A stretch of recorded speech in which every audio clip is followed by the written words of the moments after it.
Hello everyone, I'm the Sophin, I've just blown in. And today we're back with more Dragon Age Origins. Last time we read Codexies, and this time we're gonna read some more Codex. Orica. Eyes here, sweetie. Pay attention. It's time to become smarter. Let us continue reading, shall we? Because we still have quite a bit to read. Creatures, 32 through 33. Okay, not that much actually. Actually, only one. Cool. Dragon. I think we've read about dragonlings and drakes. Let's read about dragons proper, shall we? Female dragons take much longer to mature than their male counterparts. They too undergo a metamorphosis of sorts at adulthood. But while the males lose the use of their forepaws, females actually grow a third set of limbs. Ow, that sounds painful. Specifically to serve as wings. Ah, they now have wings. It's not even one time a month. Oh, that was naughty. Young females travel great distances looking for a suitable nesting site. Because of their nomadic habits, these are the dragons most frequently encountered by man. Huh, interesting. Items. Not that many. Ado, or however it's pronounced. My apologies. I am not used to seeing those two together like that. A-O. Long ago, a soldier from Guarin was returning home after 20 years at war. That's a long time to be away at war. He had sold his sword for passage to Denerim, and had to make his way through the Brazilian forest with nothing to his name but a single crust of bread. Ouch, that sounds like a difficult journey. Because the Brazilian forest has lots of stuff in it. On his way, he met an old blind woodcutter sitting on a tree stump. Here is someone worse off than myself. Isn't that always a cheery thought? Said the soldier, and he gave the old man his last scrap of bread. The old man blessed him, and gave the soldier his axe in return. Aww, that was nice of him. Although now I have questions. Why is he in the... Well, I guess he could be chopping trees down for wood, but... I at least hope he escorted him home. The soldier went on his way, and soon night fell. He made his bed in a tree branch and held the woodcutter's axe at his side to ward against beasts and bandits. When the moon was high, he had awakened by the sound of weeping. "Show yourself!" he shouted. For try as he might, the soldier couldn't find no one nearby. "Help me!" spoke the tree in which he'd been sleeping. "Fate transformed me into this shape, and I will never be set free. If you had any pity in you, you would cut me down, so that my spirit could go to the Maker." Wow, that got dark. Did not see the tale going this way. So the soldier took up his axe and struck the tree. The cuts bled like wounds. Are you sure we're doing the right thing here? Maybe we could go to the Circle of Magi? Go get a Templar? Someone? Why is our first idea murder? I guess suicide, but still. And soon hot blood covered the axe and burned the soldier's hands. But he held tightly to the axe and felled the tree. The tree shattered when it hit the ground, and from the splinters rose a demon who bowed to the soldier and vanished into the fade. I have so many questions. The soldier was chilled to the bone and could not sleep. Good, he shouldn't. It would be weird if, and then he fell asleep and he had the best dreams of his life. I'd have so many questions. In the morning, he found that the axe still burned like the blood of the Sylvan, but despite its heat, he could not get warm again. They say he ended his days in Guarin, cutting wood for his 7 fireplaces, shivering and cursing the spirits. Wow, okay. That's something. Let's move on, shall we? Life Drinker. That's a cheery title to go to. No one knows for certain where this amulet came from. All we have is a legend. And legends are as good as fact, right? Long before the Golden City turned black, there lived in the Tevinter Imperium a frail old magician in the court of the Archon. He was the least amongst the mages of the court, the lamplighter, whose task it was to set all the thousands of candles alight and snuff them again when the Archon retired for the evening. That's a lot of lights, I'm just gonna say. And sometimes having fine control is harder than just "and fireball." He was counted as useless by all the most influential magisters, but he was only biding his time, because Tevinter Imperium. How much blood magic does this end in? One day, when all the magisters of the Imperium were assembled in the great hall of the Archon, the lamplighter struck. He conjured a massive firestorm in the hall. Okay, not blood magic, but still dickery. Go on. Trying to assassinate all who were assembled and seize power for himself. The court was made up of the most powerful mages of the Imperium, and they worked quickly to destroy the would-be usurper, but found, to their astonishment, their magic was no match for the old mage. Every spell they cast was countered, and the magisters began to fall, one by one, until the only Archon himself was the lamplighter were left, locked in a battle of magic and will. Go lamplighter? Woo! I don't know anymore. The Archon saw that with each spell he cast, the lamplighter himself seemed to wither and fade a little more. So he bombarded the mage with spell after spell, until at last nothing was left of the place but rubble, nothing left of the court but corpses, and nothing left of the lamplighter but a golden pendant. This the Archon kept to remind himself that treachery could come from even the most obnoxious of sources. Trust no one, in other words. Yeah, that feels like a very Tevinter sentiment. Anyway, moving on. Wow, 3941. We are almost done with some of these. Okay. The Aeonod, or however it's pronounced. Entry 61. When the Imperium occupied the area that is present-day Ferelden, they had two sites dedicated to magical experimentation at the extreme ends of the Imperium Highway. The southern one was the fortress of Ostagar. Yay, our new base! Which looked out over the Kokori Wilds. The northern one was Aenor, although the exact location is now a secret, known only to a handful of Templars. Shh! Secret place. And we're scrolling. Whatever it was in Tevinter they were trying to discover at Aeronor, their work was never completed. Probably for the best. The fortress was overrun by disciples of Andraste upon hearing the news of her death. According to legend, it was a massacre, eerily silent, where the invaders caught the mages while all but one of them were in the Fade.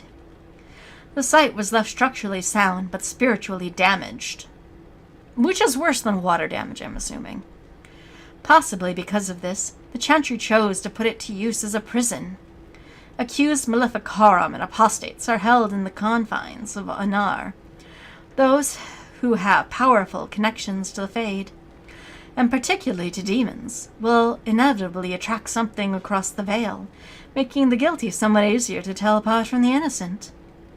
From the Fires, Circles, and Templars, a history of magic in the Chantry, by Sister Patrine, Chantry scholar.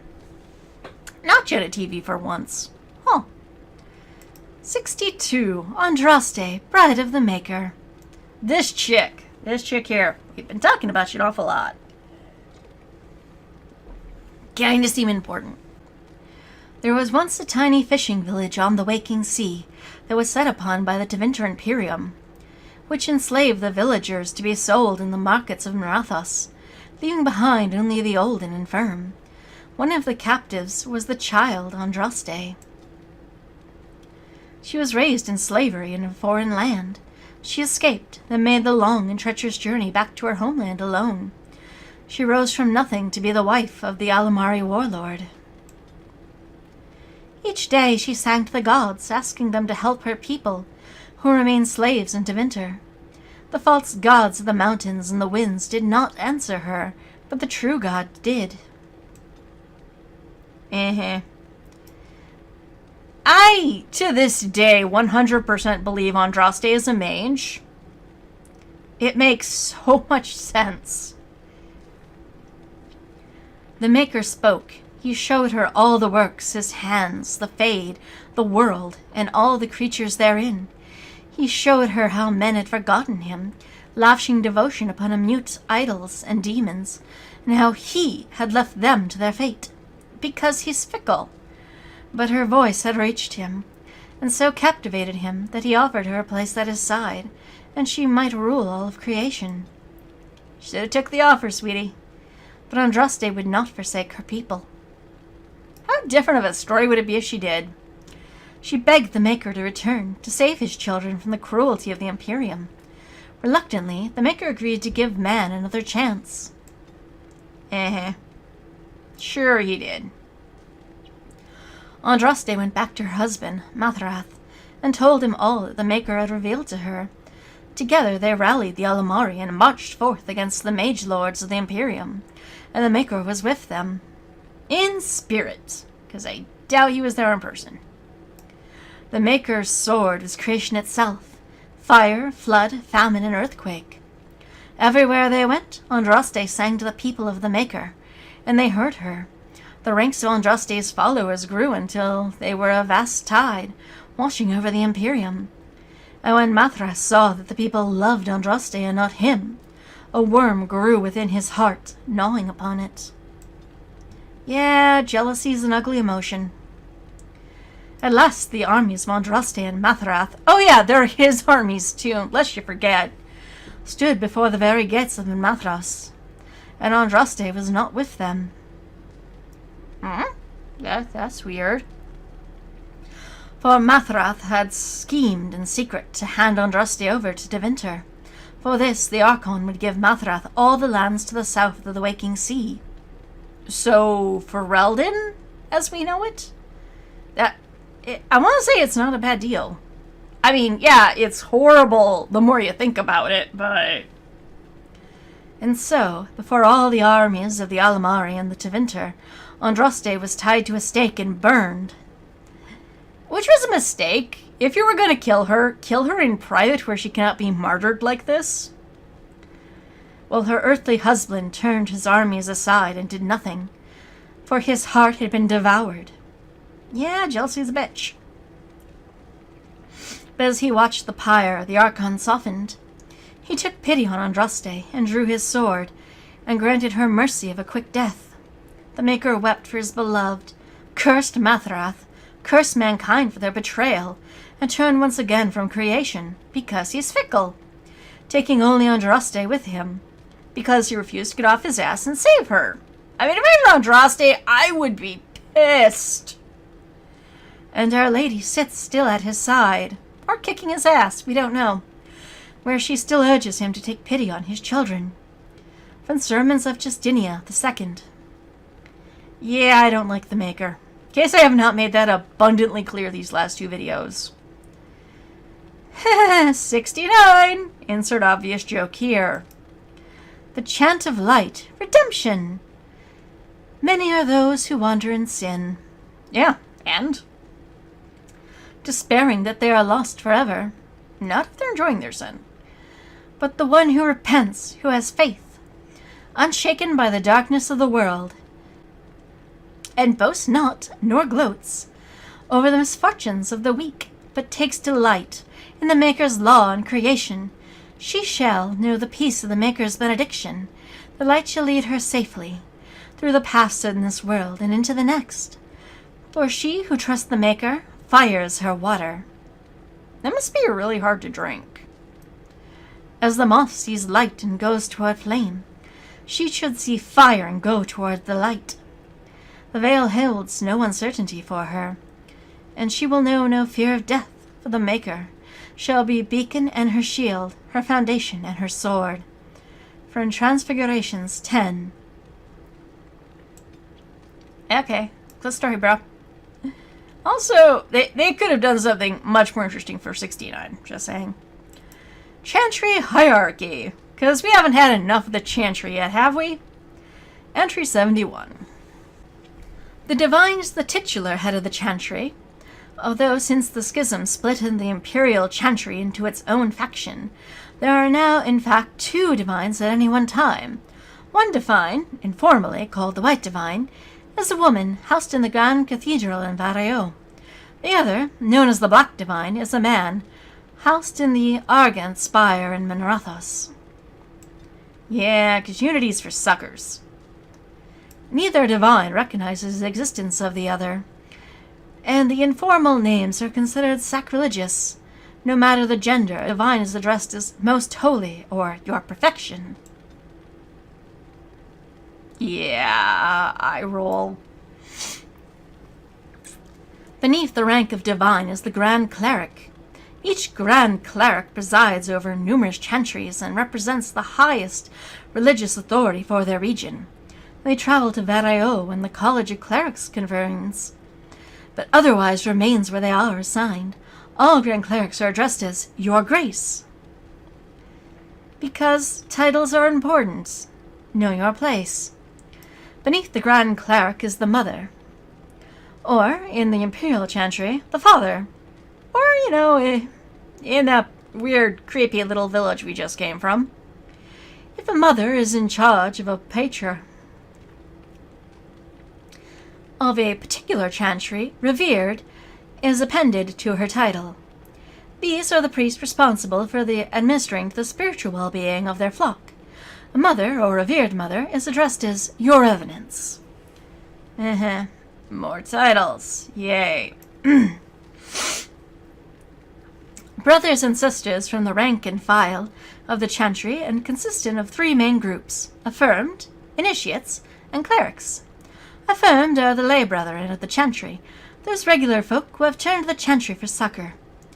Often they are people who have led a difficult or irregular life, and have chosen to go into seclusion, or even orphans and similar unfortunates who were raised in the chantry life. The affirmed take care of the chantry, and are in turn afforded a life of quiet contemplation, no questions asked. Yeah.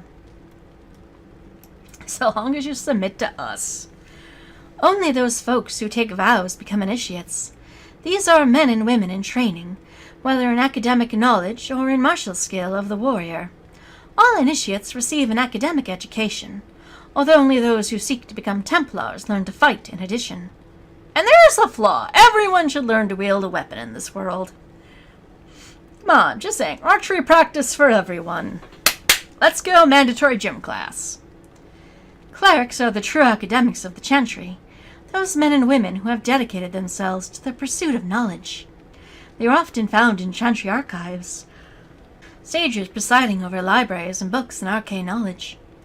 The most senior of these clerics, placed in charge of the archives, are given the title Elder, although such a rank is still beneath that of Mother. All the brothers and sisters are addressed simply by noting their title before their name, such as Brother Genitivi. That should sound familiar. From a guide for an ambassador from Ravani. Yeah, 'cause Ravani's got their own weirdness going on. Yeah. Culture and History, 51 through 69. The Anderfells, entry 103. The Anderfells are a land of shocking extremes. It is the most desolate place in all the world, for two blights have left great expanses of steep so completely devoid of life that corpses cannot even decay there. No insect or grub will ever reach them. It is a land filled with wonders, like the Mediterranean, with its gigantic white statue of Our Lady carved into its face, her hands outstretched and bearing an eternal flame. A Wysop fortress, with its walls of living rock towering over the desolate plains below. Also the home of the Wardens. The Anders, too, are a people of extremes, the most devout priests and the most deadly soldiers, the poorest nation in the world and the most feared. From In Pursuit of Knowledge, Travels of a Chantry Scholar by Brother Genitivi. That guy, who actually did not know was actually a brother of the Chantry.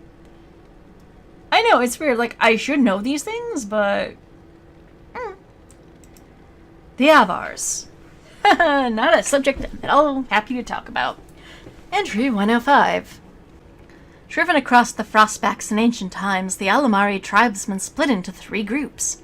One settled the Ferelden Valley, one was pushed into the Kokori Wilds, and the last returned to the mountains.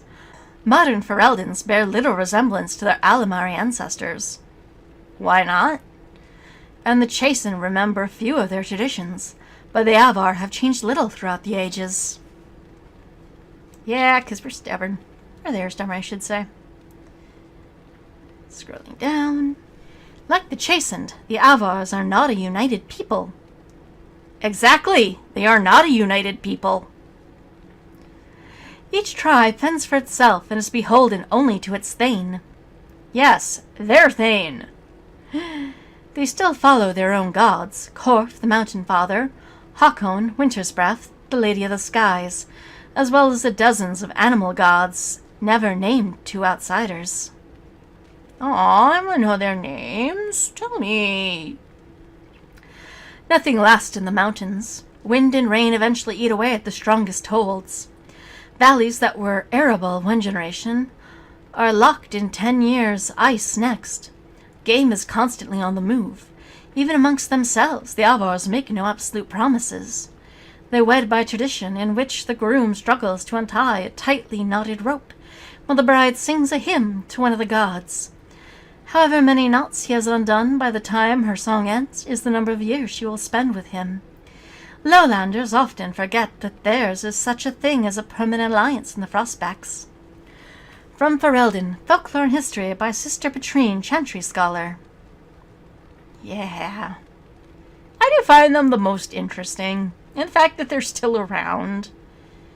Them and the Chasyn, I really wish we would have gotten more about these 2 factions. It just makes me sad, because one of the ideas that was jettisoned early on for a human origin was to be an Avar, and I still really wish we could have gotten that. Maybe one day. Maybe in the next game. Hopefully we will get Dragon Age 4 before everything goes wrong in EA and BioWare land. Anyway, moving on, because there's much ground to cover. Denerim! Entry 115. When anyone in Ferelden speaks of going to the city, they inevitably mean Denerim. Wow. There's a lot of cities in Ferelden, then, is there? Anyway. There is no other place in the kingdom which rivals it. Not in size, population, wealth, or importance. Oh, one day, Gwarin, one day. Hang in there. It is the seat of the Theron family, the capital of Ferelden, the largest seaport, and, by ancient tradition, the meeting place of the Landsmeet. Which I'm sure we're never going to have to worry about. As well, Denerim was the birthplace of Andraste. That is oddly specific that we know this. One of them, anyway, as several others it's claimed to have been the prophetess's early home, including Jader and Orlais. Yeah, that's what I thought. The Chantry takes no stance on which site claim is valid, because they know it's stupid. But it is well known that Andraste was Ferelden by birth. When visiting the pilgrimage site in Denerim, it is inadvisable to mention Jader at all. Guys, we're going to Denerim and we're going to talk about Jader loudly. Let's go. The city rests at the foot of the Dragon's Peak, a solitary mountain scoured by ancient lava flow. During Andraste's lifetime, it reputedly filled the sky with a great column of black ash and sent burning rock raining down far away as the Free Marches. But it is now considered extinct. Oh, that would actually kind of be cool, though. Some believed it merely sleeps, and will again darken the sky with ash and fire when the last Ferelden king dies. But this is highly unlikely. What about the last Ferelden queen? So as long as it's a queen that doesn't care? Yeah. From In Pursuit of Knowledge, The Travels of a Chantry Scholar by Brother Janet TV. Yeah, this guy's been everywhere, hasn't he? Dragon Cults, Entry 116. Let us suggest, for the moment, that a high dragon is simply an animal. Because it is. A cunning animal, to be sure, but in possession of no true self-awareness, or sentience. There has not, after all, been a single recorded case of a dragon attempting to communicate or performing any act that could not likewise be attributed to a clever beast. How, then, does one explain the existence of so-called dragon cults throughout history? Because people are dumb and will pretty much worship anything. I think that pretty much sums it up. One dragon cult might be explainable, especially in light of reverence of old gods in the ancients to Winter Imperium. In the wake of the First Blight, many desperate imperial citizens turned to the worship of real dragons to replace the old gods who failed them. A dragon, after all, was a god figure that they could see. It was there, as real as the archdemon itself, and, as the evidence makes clear, did offer a degree of protection to its cultists. Protection, as long as they feed it, it'll leave them alone. Other dragon cults could be explained in light of the first. Some cult members might have survived and spread the word. The worship of the old gods was as widespread as the Imperium itself. Certainly such secrets could have made their way into many hands. Yeah. But there have been reports of dragon cults even in places where the Imperium never touched, among folks who had never heard of the old gods or had any reason to. How does one explain them? 'Cause mankind is kinda dumb and will look for anything to explain the universe to us. Members of a dragon cult live in the same lair as a high dragon, nurturing and protecting its defenseless young. Defenseless, air quotes. Well, I guess when it's in the shell, it's pretty defenseless, but after they hatch, nah, we fought many. In exchange, the High Dragon seems to permit these cultists to kill a small number of those young in order to feast on draconic blood. Again, I have so many questions. That blood is said to have a number of strange long-term effects. Al, you know anything about that? I'm just saying, Theorem Blood and Dragons, kind of interlinked. Including bestowing greater strength and endurance. Yeah, I'm pretty sure it has that. As well as an increased desire to kill. Oh, did not know that. It may breed insanity as well. Navaran dragon hunters have said these cultists are incredibly powerful opponents. The changes in the cultist are a form of blood magic, surely. But how did this symbolic relationship between the cult and the High Dragon form in the first place? Because they kept bringing it food, and the dragon just scratched over time and went, hey, this relationship works for me. How did we domesticate dogs? Just saying. How did the cultists know to drink the dragon's blood? If you're hungry enough, you'll eat and drink anything. How did the High Dragon convince them to care for its young, or know that they would? I think they're smarter than you give them credit for. Is there more to draconic intelligence than we have heretofore guessed at? Yes. No member of a dragon cult has ever been taken alive. Yeah, that's true. I did kind of slaughter a whole nestful of them over in Haven. Just saying. And what account exists through all the days of the Navari hunters record only mad rants and impossible tales of godhood, with the dragons only recently reappearing, and the still incredibly rare. We may never know the truth, but the question remains. Yeah, I may or may not have made that harder. From Flame and Scale by Brother Florian, Chantry Scholar, 928, Dragon. Yeah, there's a lot of mysteries in Thedas. A lot. Actually, looking at how much we still need to read, I am going to cut the video here and do one more Codex entry video. I'm sorry if these are not exactly the most interesting of material. I should have one more Codex reading and then back to game proper. My apologies. It has been a while since I did this. I did not think there were that many Codex entries to read. Again, I'm really sorry. Action to return again soon. Promise. But that'll be for later. Until next, tak likatilak hedo.